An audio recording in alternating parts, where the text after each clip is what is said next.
Donate card और voice of slum जुड़कर दिल्ली और नोएडा के स्लम्स में गरीबों को फ्री ऑक्सीजन सप्लाईज प्रोवाइड करने का प्रयास कर रहे हैं। डिस्क्रिप्शन में दिए हुए लिंक पर जाकर डोनेट कार्ड पे अभी डोनेट करें। इन गरीब परिवारों का सहारा बने।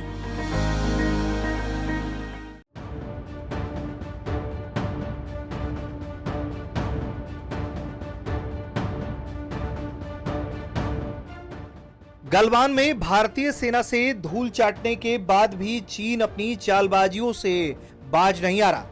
सूत्रों ने बहुत बड़ी जानकारी दी है। जानकारी है कि चीन बॉर्डर से सटे अपने गांव में डिफेंस इंफ्रास्ट्रक्चर बनाने में जुटा है। इस बार चीन भारत चीन सरहद से जुड़े तिब्बत के इलाके में वहां के गांव में सिर्फ डिफेंस इंफ्रास्ट्रक्चर मजबूत करने में ही नहीं जुटा है, बल्कि चीन इन बॉर्डर में रहने वाले लोगों को मार्शल आर्ट और दूसरे अनआर्म्ड लड़ाई के गुर सिखा रहा है। सूत्रों की माने तो चीनी सरहद के नजदीक चीन अपने 600 गांव को बॉर्डर के नजदीक दोबारा बसाकर उनको मजबूत करने में लगा है।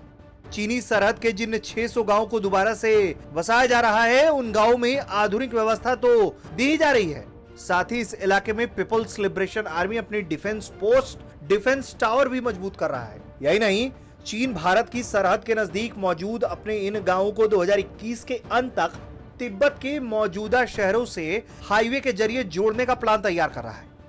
सूत्र बताते हैं कि चीन इस तरीके से सरहद के नजदीक अपने गांव में स्ट्रेटेजिक पोजीशन को मजबूत करने के लिए डिफेंस इंफ्रास्ट्रक्चर डेवलप कर रहा है।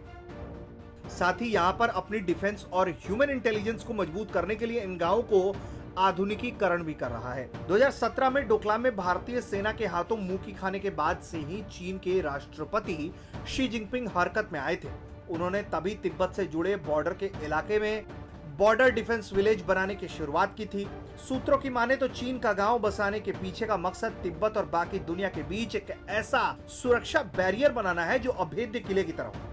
चीनी राष्ट्रपति के निर्देश पर चीन ने साल 2017 में तिब्बत सीमा पर 600 अत्याधुनिक बॉर्डर डिफेंस विलेज बसाना शुरू किया था।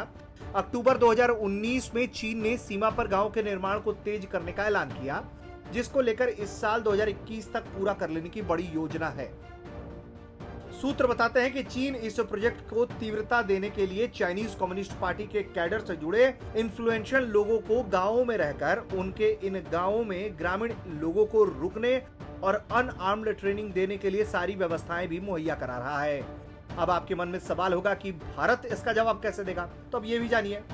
2018 में तत्कालीन गृह मंत्री और अब के रक्षा मंत्री राजनाथ सिंह ने जब भारत चीन सरहद के नजदीक लपथल और रिमखिम बॉर्डर आउटपोस्ट का दौरा किया था, तो उस दौरान राजनाथ सिंह ने कहा था कि भारत चीन सरहद से सटे हुए गांव का विकास करना सरकार की बड़ी प्राथमिकता है। लेकिन उस दौरान ये कहा था कि भारत चीन सीमा पर रहने वाले नागरिकों की हमें चिंता करनी है।